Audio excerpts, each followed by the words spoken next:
Hello my dear students, today I shall talk on factors affecting enzyme activity.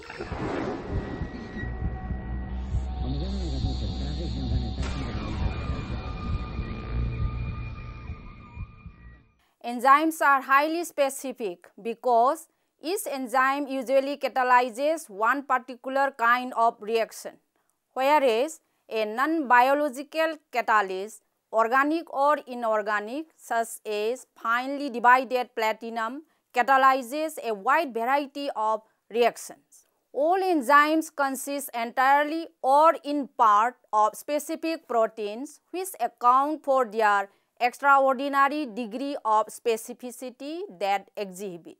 The concentration of the enzyme has its significant effect on the rate of enzyme catalyzed reaction.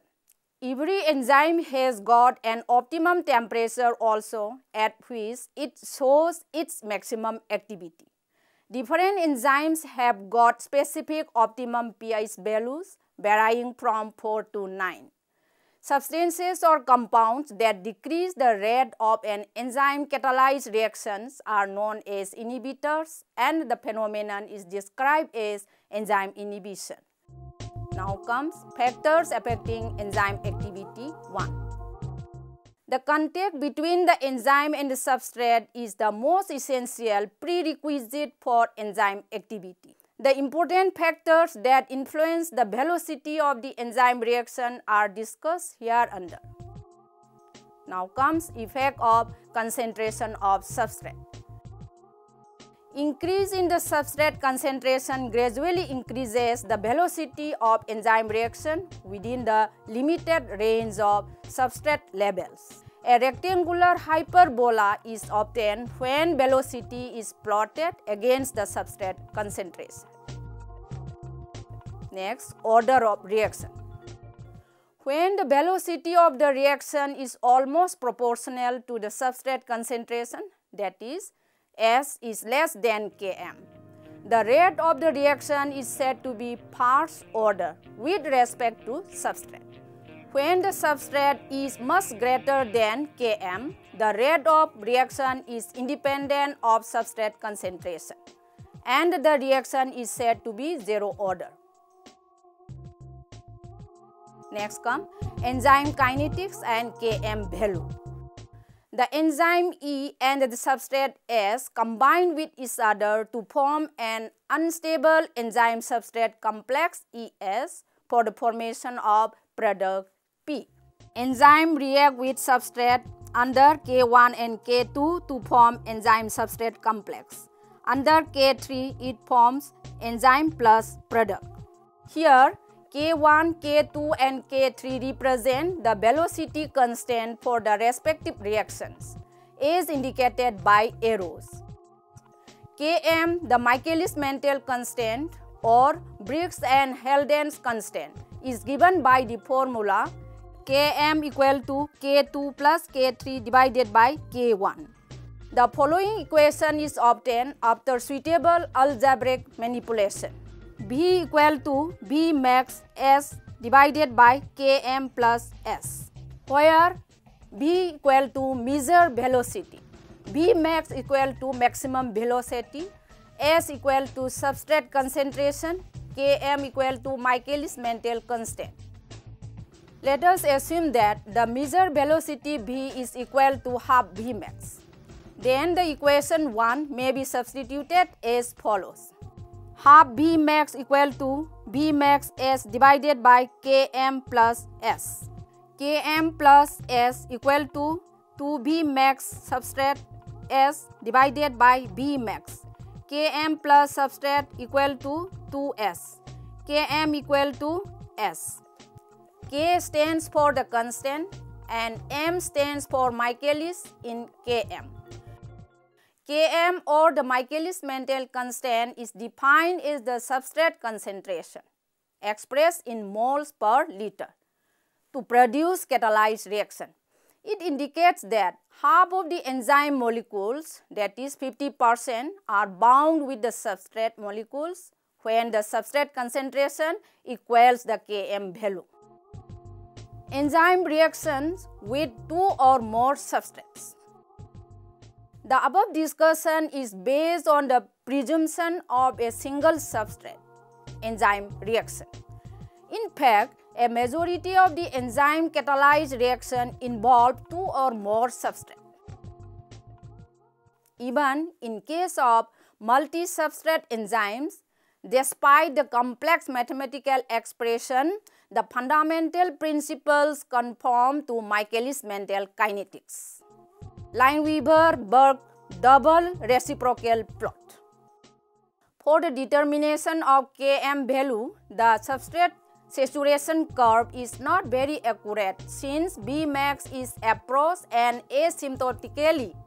By taking the reciprocals of the equation 1, a straight line graphic representation is obtained. 1 by V equal to Km plus S divided by B max S. 1 by V equal to Km divided by B max plus 1 by S plus S divided by B max S. 1 by V equal to Km divided by B max plus 1 by S plus 1 by V max. The above equation is similar to y equal to ax plus b. Therefore, a plot of the reciprocal of the velocity 1 by v Vb. The reciprocal of the substrate concentration 1 by s gives a straight line. Here, the slope is Km by V max. Next come factors affecting enzyme activity 2. Under enzyme activity 2 comes effect of concentration of enzyme, effects of inhibitors, effect of concentration of enzyme. As the concentration of enzyme is increased, the velocity of the reaction proportionally increases. In fact, this property of enzyme is made use in determining the serum enzymes for the diagnosis of diseases. By using a known volume of serum and keeping all the other factors, substrate, pH, temperature, etc. at the optimum level, the enzyme could be assayed in the laboratory. In order to study the effect of increasing the enzyme concentration upon the reaction rate, the substrate must be present in an excess amount, that is, the reaction must be independent of the substrate concentration. Any change in the amount of product formed over a specified period of time will be dependent upon the level of enzyme present. The amount of enzyme present in a reaction is measured by the activity it catalyzes. The relationship between activity and the concentration is affected by many factors such as temperature, pH, etc. An enzyme assay must be designed so that the observed activity is proportional to the amount of enzyme present, in order that the enzyme concentration is the only limiting factor. It is satisfied only when the reaction is zero order. Next come effects of inhibitors. Enzyme inhibitors are substances which alter the catalytic reaction of the enzyme and consequently slow down or in some cases stop catalysis. There are three common types of enzyme inhibition: competitive, non-competitive and substrate inhibition.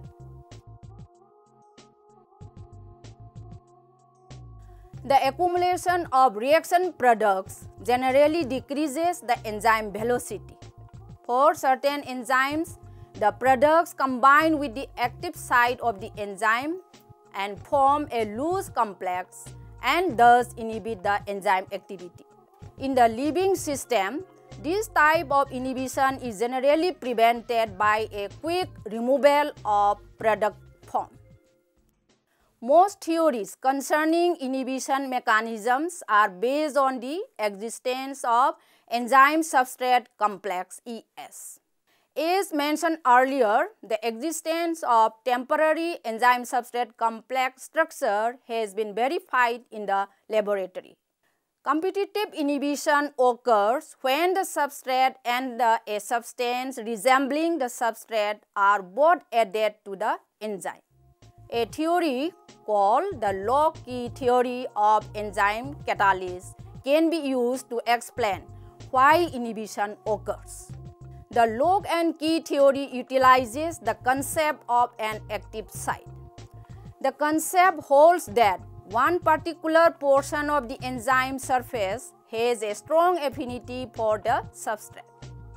The substrate is held in such a way that its conversion to the reaction products is more favorable.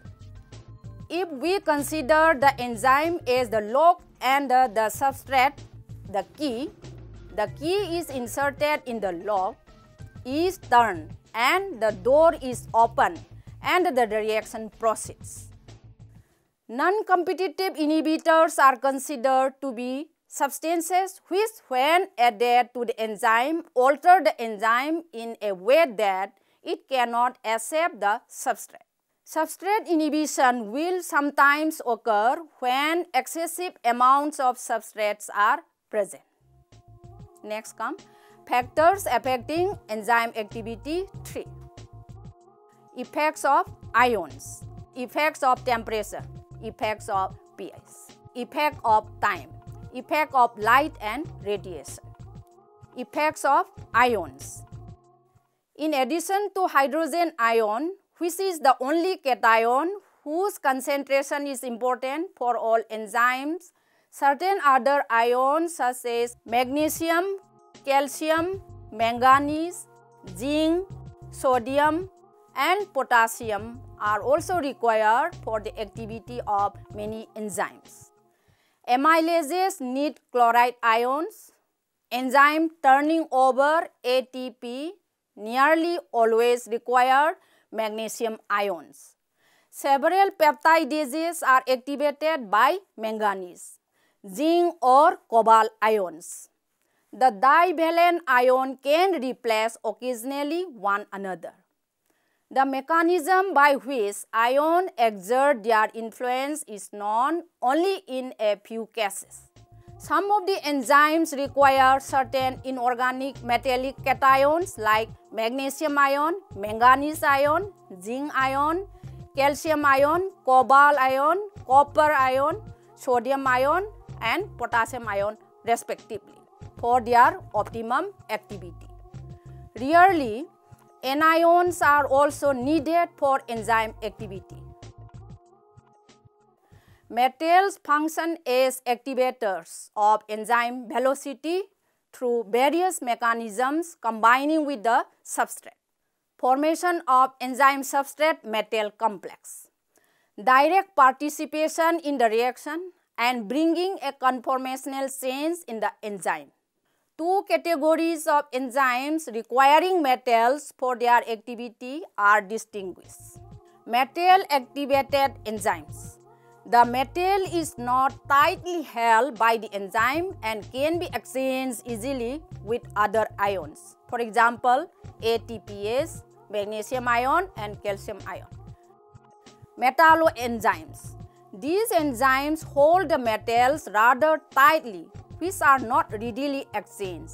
For example, alcohol dehydrogenase, carbonic anhydrase, alkaline phosphatase, carboxypeptidase, and aldolase contain zinc, phenol oxidase, copper, pyruvate oxidase, manganese, xanthine oxidase, molybdenum, cytochrome oxidase, iron, and copper.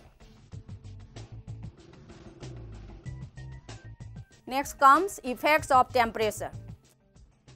Velocity of an enzyme reaction increases with increase in temperature up to a maximum and then declines. A bell-shaped curve is usually observed.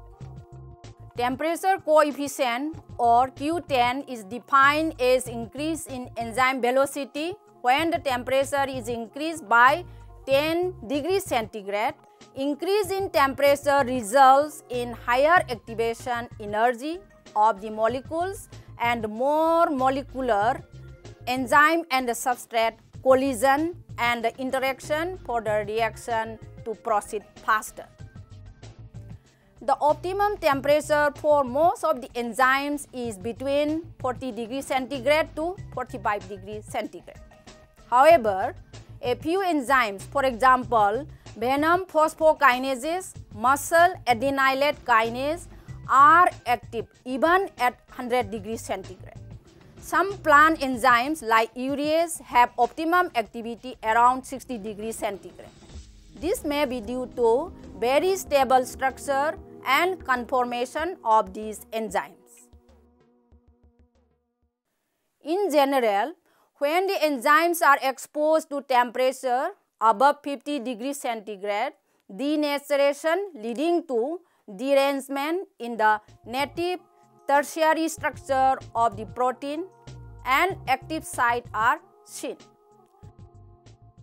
Majority of the enzyme become inactive at higher temperature above 70 degrees centigrade. It is worth noting here that the enzymes have been assigned optimum temperatures based on the laboratory work. These temperatures, however, may have less relevance and biological significance in the living system. Next come effects of pH. The reaction velocity of an enzymatic reaction is very dependent upon the pH of the medium. For most of the enzyme, there is a range of pH, normally 4 to 9 values, outside which the enzyme will not function. Within this range of pH, there is invariantly an optimum pH at which the enzyme has maximum efficiency in catalyzing the reaction. As mentioned above, the optimum pH generally lies in the range of 4 to 9, but occasionally more extreme values are also found. The effect of pH is based mainly upon two factors. Number one, ionization of the enzyme, particularly at the active site. Like all proteins, enzyme molecules possess numerous ionizable groups whose state of ionizability depends on pH. For an enzyme molecules to be active as a catalyst, certain of these groups must be ionized while certain others unionized.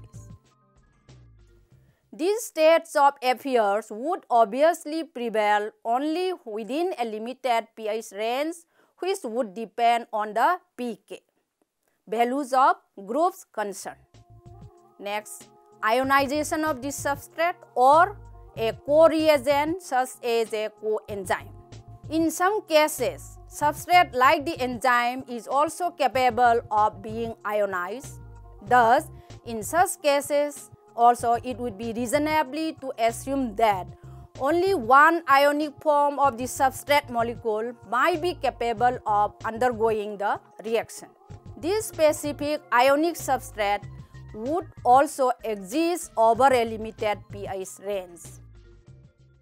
Thus, owing of the above two facts, the optimum pH for the reaction would be the pH at which the ionization state of the substrate and the enzyme were most favorable for the reaction. The influence of pH on enzyme activity explains why the simple organisms like bacteria flourish only within a restricted pH range and why complicated mechanisms for maintaining the required pH of the body fluid operate in the complex organism like man. Next comes effect of time. Under ideal and the optimal conditions like pH, temperature, etc., the time required for an enzyme reaction is less. Variation in the time of the reaction is generally related to the alteration on pH and temperature. Effect of light and radiation. Exposure of enzymes to ultraviolet, beta, gamma and X-rays inactivate certain enzymes due to the formation of peroxides. For example, UV rays inhibit salivary amylase activity. Conclusion. From the above discussion, it is concluded that several factors affect the rate at which enzymatic reactions proceeds.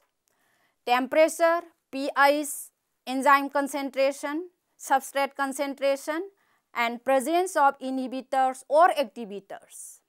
In fact, this property of enzyme is made use in determining the serum enzymes for the diagnosis of diseases. By using a known volume of the serum and keeping all the other factors, substrate, pH, temperature, etc. at the optimum level, the enzyme could be assayed in the laboratory. Thank you all.